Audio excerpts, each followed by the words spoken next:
with the last session of this second day. So we started this morning by hearing how cities are improving their democratic practices through Decidim. Then we learned how national governments are building more sovereign digital infrastructure. And we just listened to a group, I would say, of internet defenders, we could say, that are creating an alternative to the social media of the Silicon Valley oligarchs, yeah. And now I think it's our turn, all of us, because this is just not an issue for governments or organizations or hackers or internet defenders. Our lives are shaped by digital technologies, and we all have something to say about that, especially if we speak from the power of our collective imagination. And this is why our keynote speaker this year is Dr. Ruha Benjamin. She's a professor of African American Studies at Princeton University, founding director of the Ida B. Wells Just Data Lab, and author of several books, the latest one titled Imagination, a Manifesto, where, by the way, Decidim has the honor to be mentioned. So thanks for that, Ruha. Her keynote today is called Who Owns the Future? From Artificial Intelligence to Abandoned Imagination. So please join me in giving her a very warm welcome.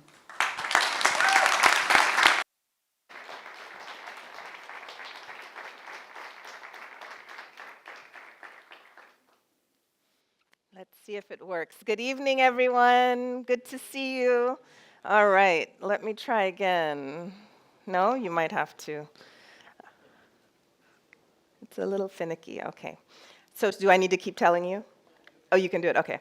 All right, so it is an honor and a bit surreal, actually, to be here. I've been admiring the work of Decidim for a few years now. In the early days of the pandemic, Stanford University hosted a virtual symposium that I participated in, and none other than Francesca Bria presented and blew me away, as she did earlier today. And the more that I've learned about Decidim, the more I've come to admire the visionary pragmatism that characterizes this work. And by visionary pragmatism, I mean getting into the weeds of building digital infrastructure while also looking beyond the horizon of what currently seems possible. So to be sure, I think we need both, the pragmatism and the vision. And we all bring different skills, capacities, insights to the table. As an educator, I think about my own contribution as doing the opposite of gatekeeping, because I'm interested in inviting more and more people into the movement for digital justice, by laying out the big picture, the stakes of why we do this work, by naming what we're against, but also naming what we're for. Because even in progressive and democratically oriented spaces like this, I'm sure you all would agree that we have lots of room to grow, to connect with more people and communities whose insights and experiences we need to shape the future. And notice I said we need to learn from, not teach, those who may currently not feel welcome in a space like this. Because too often, even in our efforts to be inclusive, we still can retain a kind of paternalism in the process. So consider my keynote an effort to invite more people in, to radically expand. Oh, I'm sorry, noticing, I think you should switch this to PDF because it's not fading in. And so I need you to play it from PowerPoint if possible, or, yeah, because it's jumping to the end image. Okay, but it's not, doesn't have any, it's jumping to the end of the image, like there's no, it's not having the transitions. Yeah. You want me to go here? To this, oh, no, this is the beginning.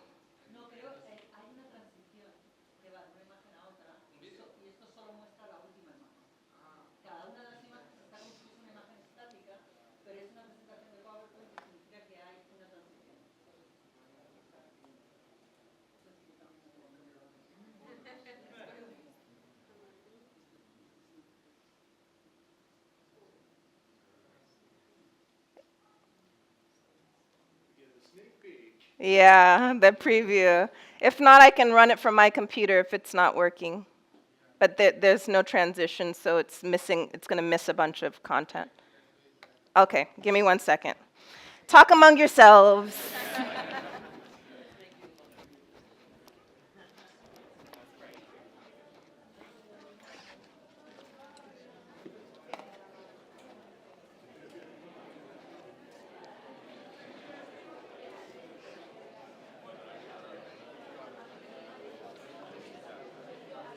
Bueno, pero tú no lo escuchas, ¿no? Lo escuchas de la cámara, ¿no?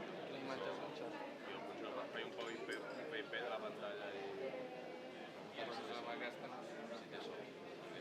Do you have any transition with video? With sound? No, With no, sound? no sound. Okay. Oh, actually, there is.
So, in a nutshell, consider my keynote an attempt to radically expand the we in we decide.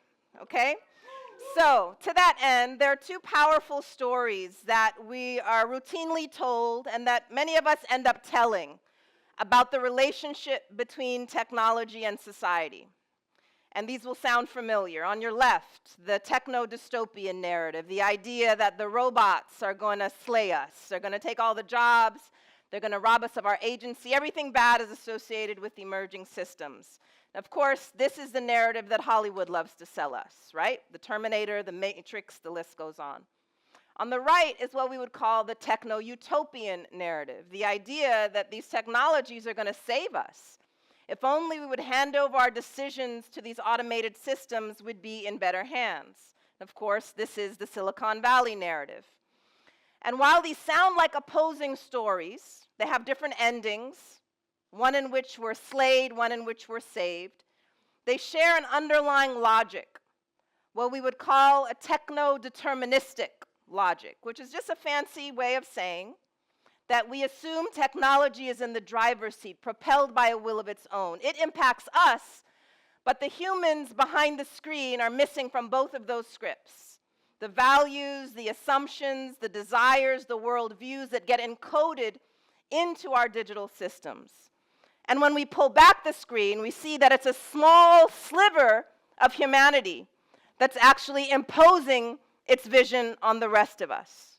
Another way to think about it is that we're trapped inside someone else's imagination. So how do we tell different stories? Fourth, fifth, sixth narratives that actually reflect our deep-seated interdependence as people and planet. For starters, we have to slow down. Heeding the words of Black feminist writer Toni Cade Bambara, not all speed is movement, which I apply to so many different areas of my life, personal, professional, but in this case, applying it to technological speed, the race to create bigger, faster, shinier systems, and all that we skip over in the process. Here you see two images. On your left, from a prior era of racial domination and apartheid in the US. On your right is a photo that was taken in the first few weeks of COVID. Students were sent home. They couldn't take their all-important standardized tests. In the UK, where this image comes from, they couldn't sit for their A-level exams, which, as we know, are very consequential for getting into university. And so the government decided to use an algorithm to predict their grades. And predictably, students that went to more working-class schools, more diverse schools, their grades were predicted as lower than their wealthier, whiter counterparts. And you see they had a lot of poetic things to say about those algorithms. One sign in particular is very instructive. Here she's saying that our scores, our grades, should not equal our postal codes. This is a very important reminder that this algorithm is not creating the problem from scratch. It's reflecting and reproducing existing forms of inequity encoded in the geography of the city, of the nation. So that any conversation about technology can't start with the technology, deciding if it's good or bad, analyzing its impacts. It has to start with the society and its inputs, and all the ways that these algorithms are being trained, learned to be smart, quote unquote, and intelligent. And so, again, slowing down and thinking through. The good news is that more and more people seem to understand that technology is not neutral, and that tech progress is not the same as social progress. We see facial recognition software leading to false arrests. We have digital triage systems rationing healthcare. We have hiring and firing algorithms automating discrimination in the workplace. We have AI tracking systems used to disappear our neighbors. Automated decision systems excluding the poor from access to social welfare. Online surveillance that criminalizes queer content online. AI lie detectors to police Europe's borders. And finally, so-called smart weapons, ripping through flesh with a click. Move fast and break things. Never mind the people and places broken in the process. But the goal of the artificial intelligentsia is not only to break, but to build the world in their image, in the form of startup nations and so-called freedom cities. And to do that, they need us to believe that democracy is an outmoded software. As journalist Gil Duran writes, these are cities that will be controlled entirely by tech billionaires and corporations operating outside of the law. These so-called freedom cities are better understood as fascist cities because, as Duran explains, these are going to be places without workers' rights. These are going to be cities where the owners of the city, the corporations, the billionaires have all the power and everyone else has no power. That's what's so attractive about these sovereign entities to these people, is that they'll actually be anti-freedom cities. Sound far-fetched? Well, according to journalists Carolyn Haskins and Victoria Elliott, several groups representing startup nations are busy drafting congressional legislation. The goal of these cities would be to have places where, for example, anti-aging clinical trials, nuclear reactor startups, and building construction can proceed without having to get prior approval from agencies like the FDA and EPA. So if I had to boil down the stakes of all of this, I'd say it's this question, this title question of who owns the future, or more precisely, what values, knowledges, aspirations, desires are in guiding or colonizing our shared future. The Trekkies in the house will recognize an elder, Lieutenant or Captain Uhura, sitting on the Enterprise. But I want to suggest it's not enough to have more diverse leadership steering the ship. Instead, we have to question the direction in which we're headed. Again, I think it should give us pause that the same people hyping AI as a solution to all of our problems are often the ones causing those problems to begin with. When it comes to these would-be colonizers, I think we're finally witnessing more people waking up to their eugenic schemes to break society as the cuts to education, employment, healthcare hit more people every day. We know what we're against, but we also need to know what we're for. So while we continue to be sold a never-ending barrage of fantasies and fears about AI, artificial intelligence, I want to draw our attention to another kind of AI, ancestral intelligence. That is the knowledge and know-how born under the rubble of progress. Ancestral intelligence goes hand in hand with yet another kind of AI that I want to dig more into, and that is abundant imagination. So while ancestral intelligence is about what we inherit, abundant imagination is about what we pass down to future generations in the form of stories and strategies and all that is sacred. To that end, I thought I'd take a few minutes to share with you how I came to think seriously about the vital role of imagination in our work and our lives before inviting us to put that imagination to work.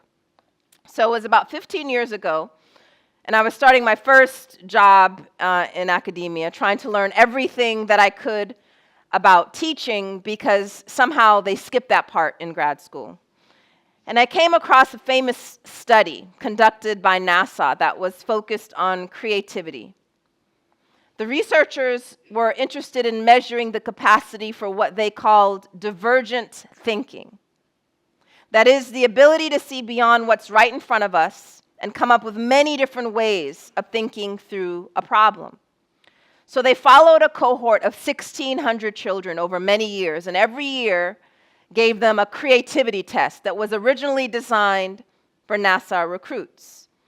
And the results for them were shocking, in that nearly 100% of 5-year-olds fell into the genius category for divergent thinking. More shocking still was that every year that number dropped, until only 12% of 15-year-olds and 2% of adults exhibited this creative capacity. In other words, this inherent genius that we all possess is schooled out of us. The very place we should be able to go to incite our imagination is the place where it's routinely squashed, ground down, standardized. Not inevitably, but predictably. And it's not just those individual students who suffer, but society as a whole when we don't heed Morrison's words. As you enter positions of trust and power, dream a little before you think. So what if we took imagination seriously? Not as flights of fancy, not as something reserved only for self-proclaimed artists, but imagination as a muscle, a capacity, a resource. How might the power of our collective imagination begin to transform the world around us? So to explore these questions, we're going to try a little short exercise, splitting the room in half. On this side of the aisle, your catchphrase when I point to you is "be bold." And I want you to shout it in unison like you're trying to shoot me like a rocket in the sky. Are you ready? Go. Be bold. Excellent. This side. Your catchphrase is, "get real." And I want you to say it like the boredest teenager ever. Okay, ready? In unison. Space travel. Free public transportation. Colonize Mars. Decolonize Earth. AI superintelligence. Cancel student debt. Build underground bunkers to survive the AI apocalypse. Build affordable housing for all. Spend billions on weapons and war. Invest in peace and well-being for all. You get the picture. Boldness is rationed, while realism is mass-produced. We are in many ways trapped inside this lopsided imagination of those who monopolize power and resources to benefit the few at the expense of the many. Now, these futurists, they let their own imaginations run wild when it comes to bending our digital and physical realities. But their visions grow limp when it comes to transforming our social reality so that everyone has the chance to live a good and meaningful life. To this point, I find speculative or science fiction can be a very powerful mirror of reality, a tool to help us stretch our imagination. And unfortunately, I don't think the audio is working. I'm going to try it, but there are subtitles so we can follow along, I think. Give it a second. So this is a clip. This is Alex Rivera. He's a director of a film called Sleep Dealers. And it's going to show a little clip, and then I'll just describe the implications. And so here we are in a near future in Mexico. The main character shown here is going to work. In this world, we see migrant workers replaced by robots who are controlled virtually by laborers in Mexico, carrying out a variety of jobs in construction, in childcare, agriculture, and more. Not only is the tech invasive, as you'll see in just a moment, but it allows unprecedented surveillance. So if a worker falls asleep for an instant, the computer wakes them up, registers the lapse, and docks their pay. And it's that line that this technology gives the United States what it's always wanted: all the work without the workers.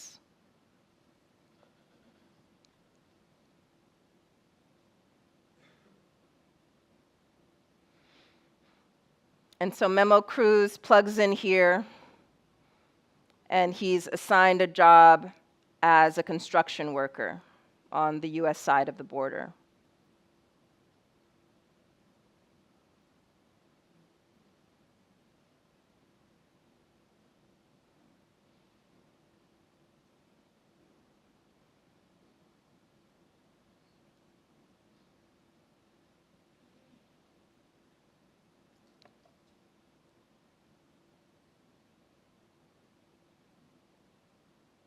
We think of automation as disembodied, but actually can make embodiment even more intensive.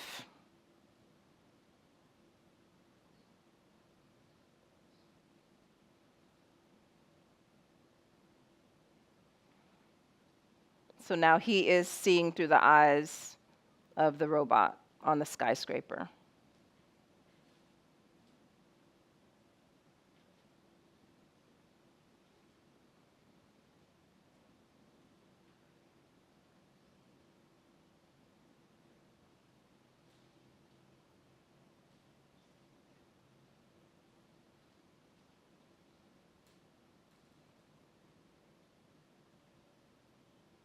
He looks down, and then he loses his balance.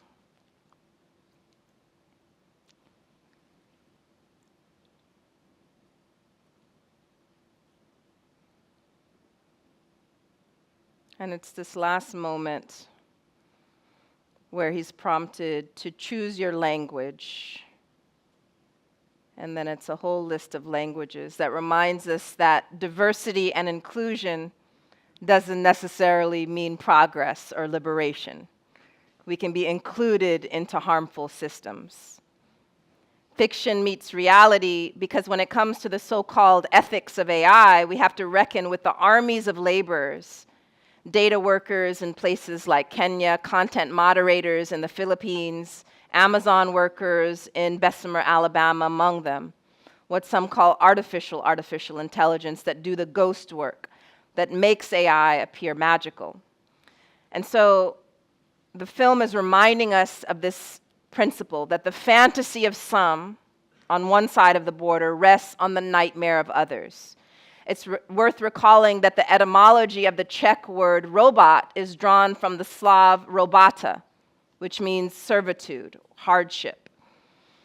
And so when we think about this in light of workers' rights today and digital justice, not simply from the vantage point of users and consumers, but those who are producing what makes AI appear magical, it expands our vision of what we're fighting for and what we're fighting against. And so how do we apply this to our cities and the digital infrastructures that's the focus of this festival? For starters, we are invited to look beyond the high tech to the everyday things in our lives, in our world, the social inputs, and the spaces and structures. An example that I often go to is that of the bench, the park bench. So I took this photo in Berkeley, California, and at the time I was living and working in Boston. It was the middle of winter, and I was back in California, and I wanted to soak in some sunshine between meetings, and realized I couldn't comfortably lay down on this bench because of the way it's designed, with those armrests at regular intervals. There's all kind of reasons why we might design those armrests there, literally to put elbows on, elderly getting up and down. When I was 9 months pregnant, it would come in handy. Strangers sitting on one side, you might be more likely to sit down next to them with that invisible air wall. But my mind went to probably what most of you are thinking, that the armrests prevent people from comfortably sleeping on the bench. This is the Bay Area, after all. With the tech boom, the housing crisis has grown exponentially, innovation exacerbating inequity. But I did a little digging and found, in fact, it's a global phenomenon, what architects call hostile architecture. Single occupancy benches in Helsinki, only one booty at a time, no laying down there. Caged benches in France. In this case, the mayor installed these on Christmas Eve, and within 24 hours, the people in the town rallied together to have them removed, which reminds us we don't simply have to submit or click submit. But my favorite example is the spiked bench, or the metered bench, that has the spikes built into the structure, and you feed the meter and the spikes retreat for about 15 minutes. You'll be relieved to know that this was originally designed by a German artist to get us to think critically about public space, about the metering of social life, how something can be nominally for everyone, but can have these spikes built into the structure, these forms of inclusion and harm that may not be intended. And so we can apply this to thinking about our digital structures, the forms of harm and exclusion built beneath the surface. How even though we want something to be for everyone, like Decidim, how we have to pay attention to these unintended effects. And so if we think with the bench now, it's easier when the harms are in our face. They're obvious, like this bench from South Africa. It doesn't take much rocket science to see who's excluded, who's not. The challenge becomes when the bench looks like this. The surface looks very inviting, very welcoming, all the right buzzwords, platitudes, glossy website, but how the structure hasn't changed. The underlying determinants, those armrests, are still persisting beyond the exterior.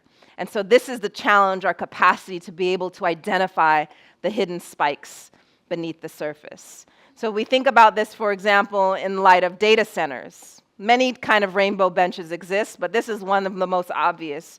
Google decorating its data centers with murals, right? And so Google tells us it's a partnership with artists to bring a bit of the magic from inside our data centers to the outside. Never mind the class action lawsuits being brought by artists against tech companies that are stealing their work to train image generators. So one way to grow our movement, right, against data centers around the world is that more and more people are piercing the shiny exterior of AI and coming to grips with the deadly spikes. As political commentator Neil Zhu puts it in a fiery essay titled, "The Illusion of Growth," the prosperity AI brings is narrow. Silicon Valley is richer, Wall Street is busier, but ordinary Americans are not better off. Job creation has stalled.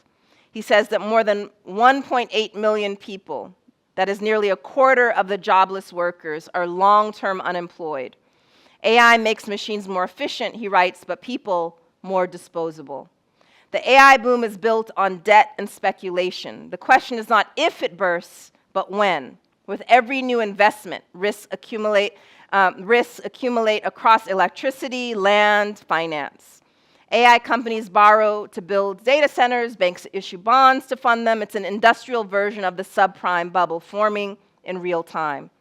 So if AI revenues fail to meet these expectations, the collapse will be faster than the dot-com crash. Debt will explode, the grid will strain, capital will flee, and unemployment will surge. Likewise, about a week ago, tech journalist Brian Merchant published this article in which he uses a framework for evaluating tech bubbles, originally developed in a book called Bubbles and Crashes. The authors analyzed 58 historical examples, from airplanes to FM radio, coming up with a list of things to look out for when it comes to the formulation of bubbles.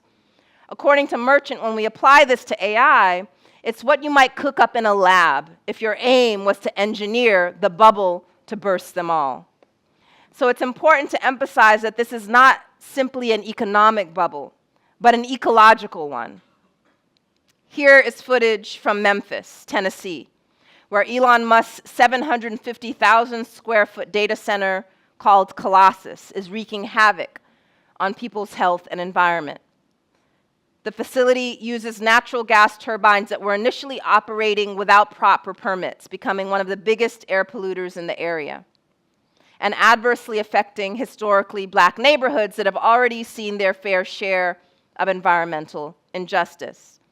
According to Zhu, the real question is not what AI can generate, but what remains of America after the bubble bursts, and whether the country can rebuild once the illusion fades.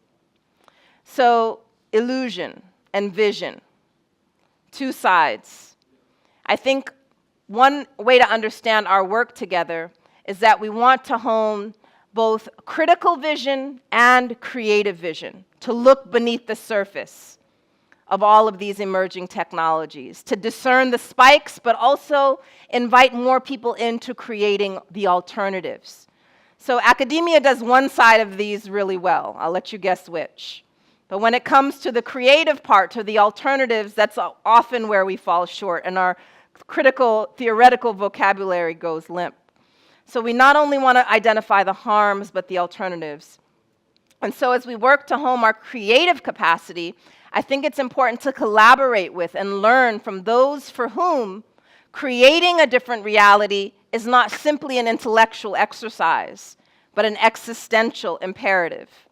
When it comes to data centers, homing our critical vision, we can draw on the work of organizations like Media Justice. This is an org dedicated to building power for grassroots movements and campaigning against corporate and government control of media and technology. They recently published this report titled "The People Say No: Resisting Data Centers in the South," along with an organizer toolkit that includes resources for any community currently battling a data center project or looking to create protective measures for land, energy, infrastructure, and water. As they show here, tech giants have spent more than $100 billion on data centers just this past summer.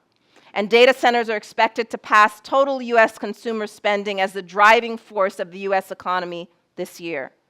Big tech is marketing these projects as progress, but this report reveals how communities are getting shorted. When it comes to expanding our creative vision around data centers, Kielo Fox and his team come to mind, their work around sovereign AI and sustainable computation. They're putting into practice this concept of Earth-friendly computation to build technological independence for indigenous communities in particular, through decentralization of micro data centers powered by reanimated zombie GPUs. Their primary goal is to create localized, energy-efficient computational systems while preserving cultural knowledge and promoting environmental stewardship. As they explain it, companies like NVIDIA continually refresh hardware, leaving millions of functional GPUs deemed obsolete, despite their computational potential. These zombie GPUs are an untapped resource that can be reanimated and replayed sustainably. Among its unique features, the project is developing renewable-powered, localized data ecosystems, which they call data terrariums. These centers, costing under $10,000 per unit, will process and store data locally, reducing dependence on centralized infrastructure while minimizing environmental impact. So these are two examples around data centers of critical and creative vision. Expanding from this beyond data centers, one of my favorite projects around critically and creatively engaging the racial and class politics of innovation is this parody project called the White Collar Crime Early Warning System, developed by technologist and artist Sam Levine. So here, instead of using predictive policing techniques to forecast so-called street crime, the system flips the script by creating a heat map that flags city blocks where financial crimes are likely to occur. It not only brings the hidden but no less deadly crimes of capitalism into view, but it includes an app that alerts users when they've entered high-risk areas to encourage awareness and vigilance. Taking it one step further, it proposes a facial recognition program to flag individuals who are likely perpetrators. And the training set used to design this algorithm was created, used the profile photos of 7,000 corporate executives downloaded from LinkedIn. So not surprisingly, the average face of a criminal is white and male. To be sure, creative exercises like this are only comical when we ignore that all of its features are drawn from existing applications out in the world that impact racialized individuals in our cities and on our borders. Another project that I see as in the same digital family as Decidim is Platform Cooperativism Consortium. This is a hub that supports the growth of hundreds of platform co-op businesses with tens of thousands of worker owners around the world, including 24 organizations here in Barcelona.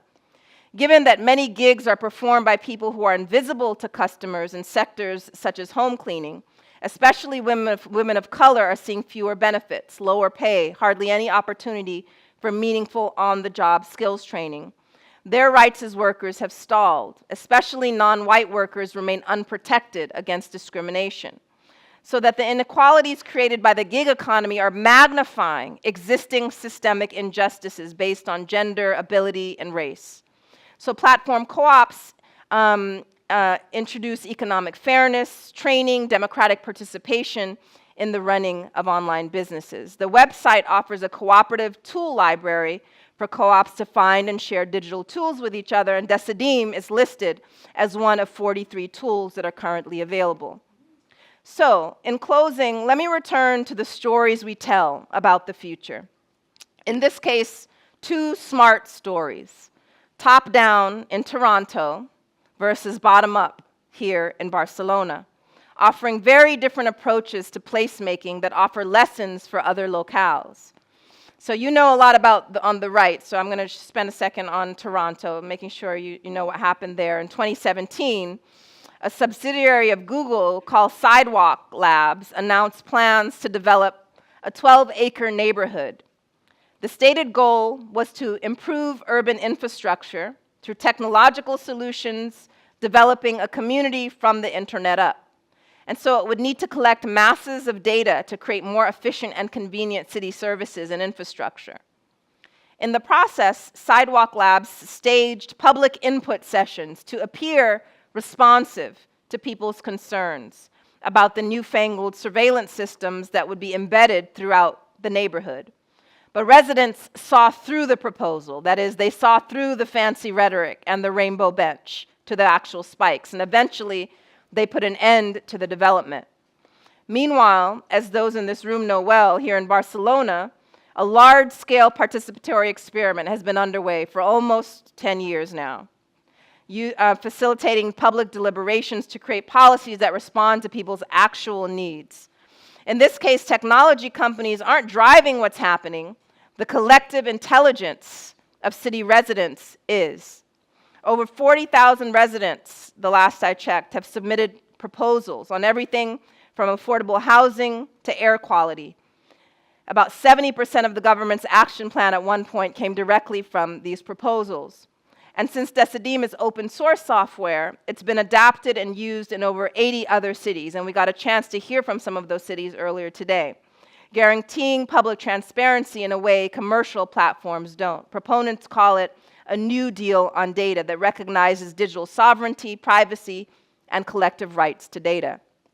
So notice how different this is from the typical top-down, we-know-best approach to shaping the future, exemplified by Sidewalk Labs and its failed experiment in Toronto, and also applied to the vision of startup nations and fascist cities brought to us by the oligarchy.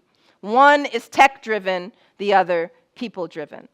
So returning to the question of who owns the future, I ultimately think this is the wrong question that should guide our pursuits, because it presumes someone should or can own this unfolding of time and space. I point this out because so often we are asking the wrong questions, myself included, forgetting to reckon with the presumptions and values embedded therein. In fact, I would argue that many of the tech-mediated harms that shape our current reality can be traced back to wrong questions that lead even well-meaning researchers, academics, designers of all sorts down pathways littered with eugenicist logics buried just beneath the surface of language and code. So if the point is not to own or colonize the future, our task then is to imagine other forms of relationality that are more worthy of our deep-seated interdependence as people and planet. And so to riff off of one of my favorite writers, Octavia E. Butler, I'll end with this thought. It may be the end of the world, but there are other worlds. Thank you.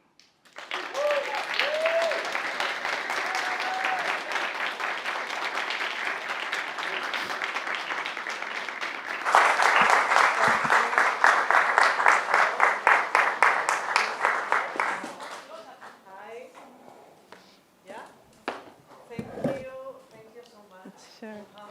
For this very powerful talk. No, it's not working. Maybe the other one. This one, okay. So I think we have time to take some questions from the audience. Who's gonna be first? Wrong questions only. Go.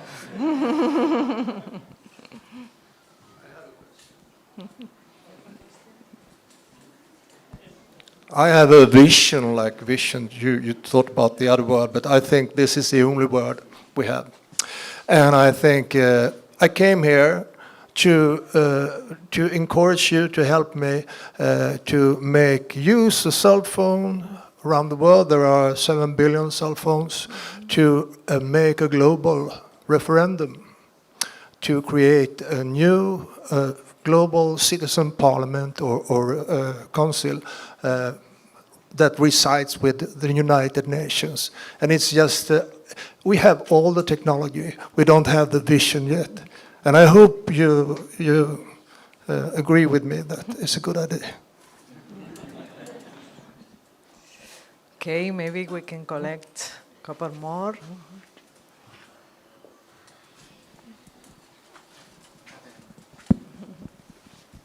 Thank you for an amazing talk. There's like a huge, I think, really valuable discussions going on now about the digital public infrastructure and building digital commons and how governments can kind of put some of these toolings, but I was wondering what's your thoughts on these tensions about how much of this is like just let the state replicate these big machines, versus this more distributed, small size, specific community-driven ways of doing tech. And having our version of AI in case of community-driven AI. So this tension. Thank you for that question. I'm very invested in hyper-local, local experiments of us thinking about whatever we want to grow in the future and working to create prototypes for that and seed that locally. And so if you notice, for example, with the Kaleo Fox's group, the Indigenous Sovereign AI, they talk about LLMs, but their L means little language models, as an example. Or, for example, my colleague Timnit Gebru's organization, DARE, Distributed AI Research. So I think that there's so much creativity and possibility that we have yet to explore there that I'm very invested in that. Yeah, thank you. Hi. Hi, Ruha. I love your talk as always. This is actually building on the previous question. I'm in a lot of debates with people right now about like the framing that we do around the way that so-called AI systems have been built right now, large language models, giant data centers, da-da-da-da-da. 1,000% agree with all of the movements that you pointed to that are fighting all of that shit. But then on the other side, I'm in conversations with people who are like, this is actually about capitalist, white supremacist, heteropatriarchy, and settler colonialism, and the way that it deploys these tools, which are just very powerful statistical techniques. And we could do incredibly powerful and beautiful things with them, and some people are. And so I wonder if you could go a little bit deeper on that, like yes, localizing, yes, smaller scale projects. Is there something to be shifted or rescued from the possibility of the incredible things that we can do with machine learning? The challenge is really to end capitalism, right? Not just end the data center. Yeah, there's so much there, you know, and I think part of this, one subtext to the question that you're not necessarily asking me, but that I also hear there, is that even in the local, the attempts to do a more radical version of this, that doesn't make us immune from the settler colonialism, the white supremacy, the ableism, right? And so that was kind of my provocation at the beginning, for us to look at the spikes even in progressive spaces where we have a desire to be open and democratic. So that's its own rabbit hole. But in terms of the scale question, like, is there anything to recoup from this, you know, sort of AI doing everything and being everything?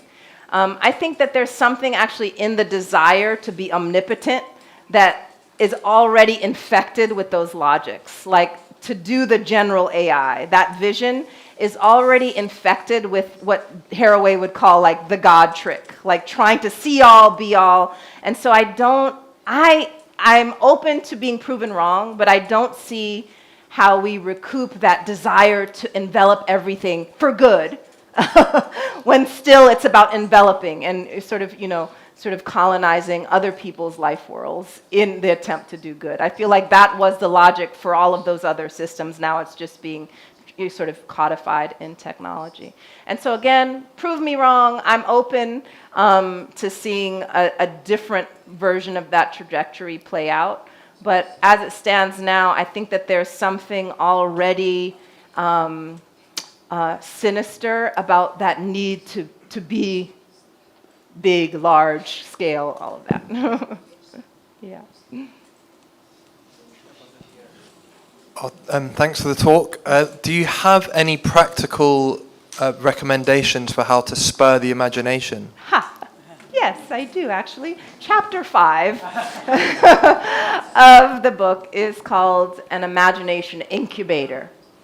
And it includes prompts, activities, games specifically for groups to use in organizational context and classroom context to stretch, to identify the limits that we place upon ourselves in terms of thinking about what's possible. And so and the footnotes for that chapter also will take you down a lot of rabbit holes, because I'm not the first to bring this up as something that we should take seriously, so I'm citing a lot of existing work around social imaginaries.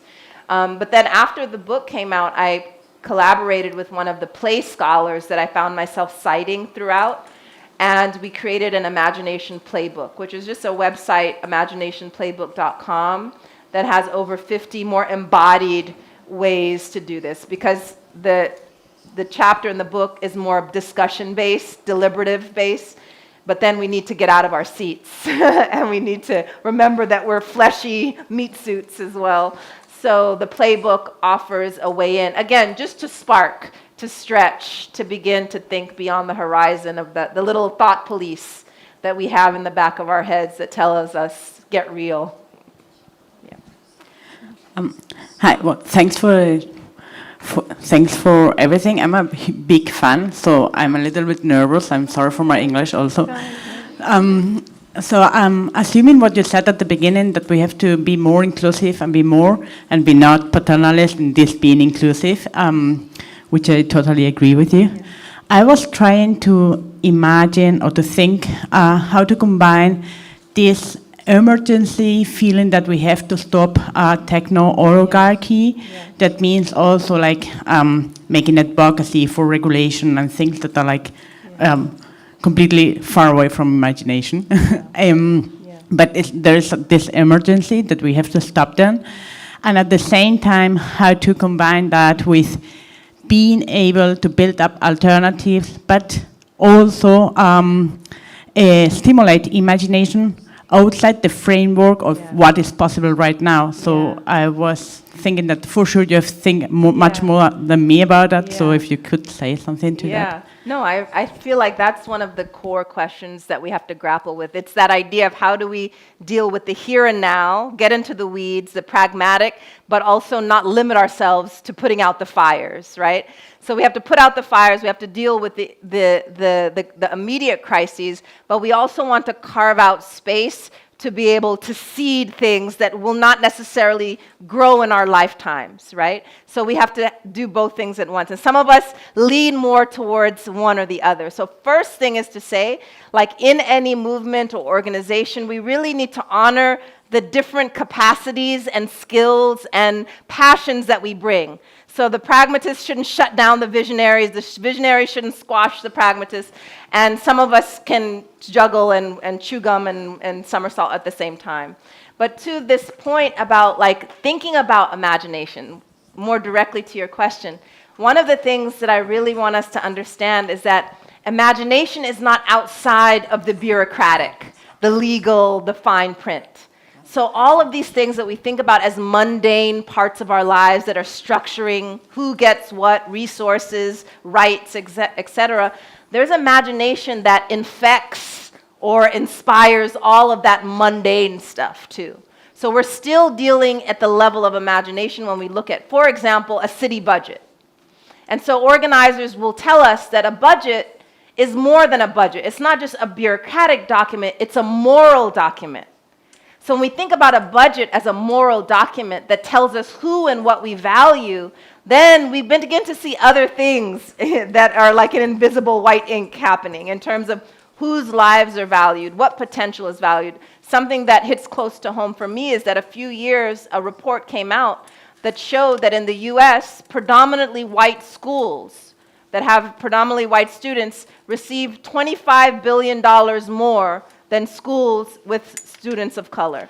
So the budgets of our education system, that's a eugenics imagination that has infected this seemingly mundane, bureaucratic aspect of life that's valuing some children more than others and their potential to flourish and grow. And we can apply that to so many aspects of the way that cities make decisions, and that's why this conversation around we decide is so important.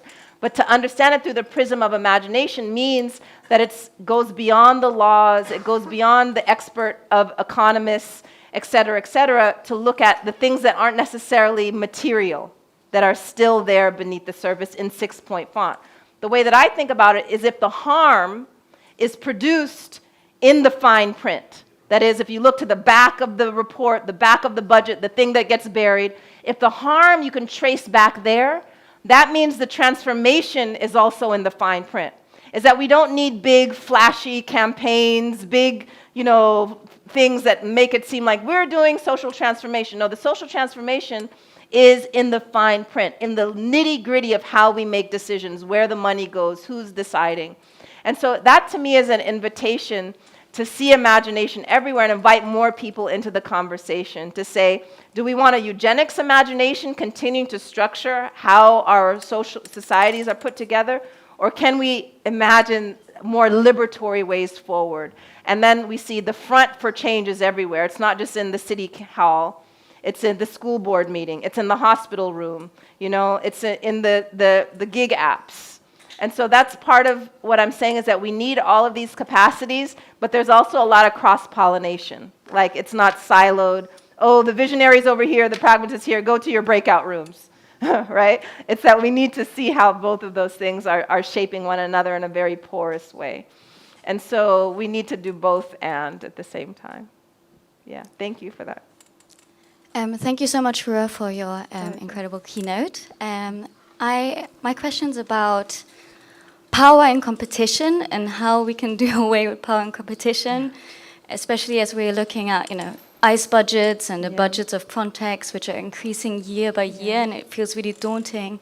Working in civil society, working on migrant rights in Europe right now, how do we confront that, and how can we, knowing that we will never match those budgets, compete and create meaning for now and the future? Yeah, that is another $1 million question that I think is best answered through collective deliberation. To think about the answer is building power. So part is not to relegate power to top-down oppressive power. That's not the only type of power, right? So how do we build horizontal power that doesn't require some people to get stepped on so others can feel high, right? And that's a question that's best answered in practice of providing the alternatives. And so, one of my favorite writers says, our job is to make revolution irresistible.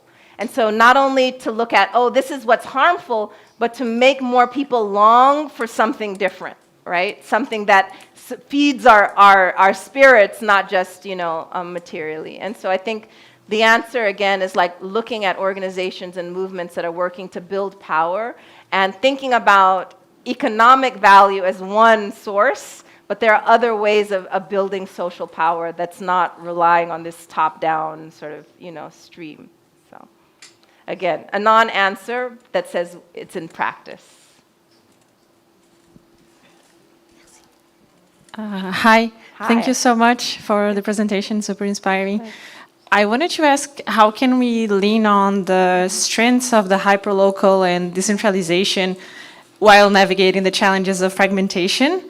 That can be, again, a challenge when we're dealing with these big players that are trying to monopolize power.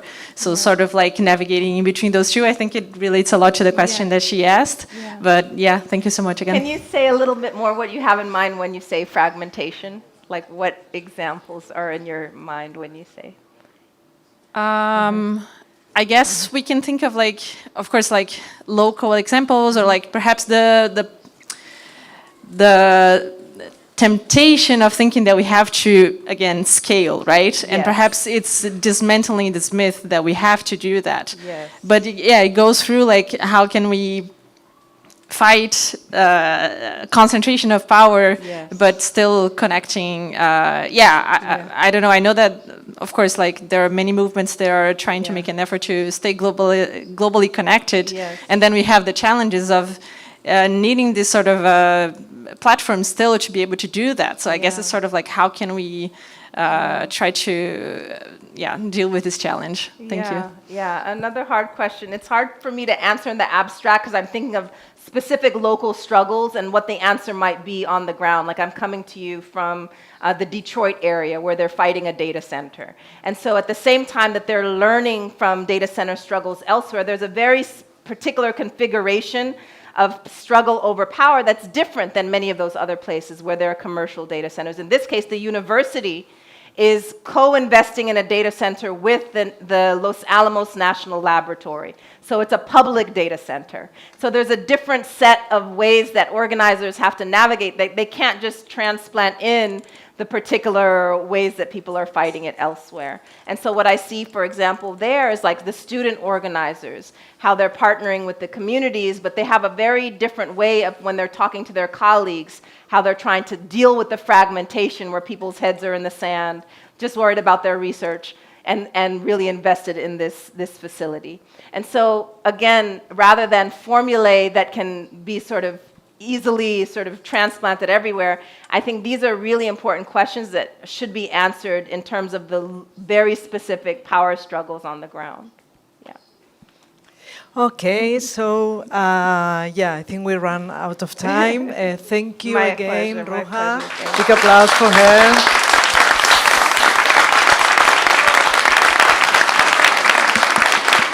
And thank you everybody for coming. We leave it here for today, but let's meet tomorrow for the third and last day in community talks. Thank you.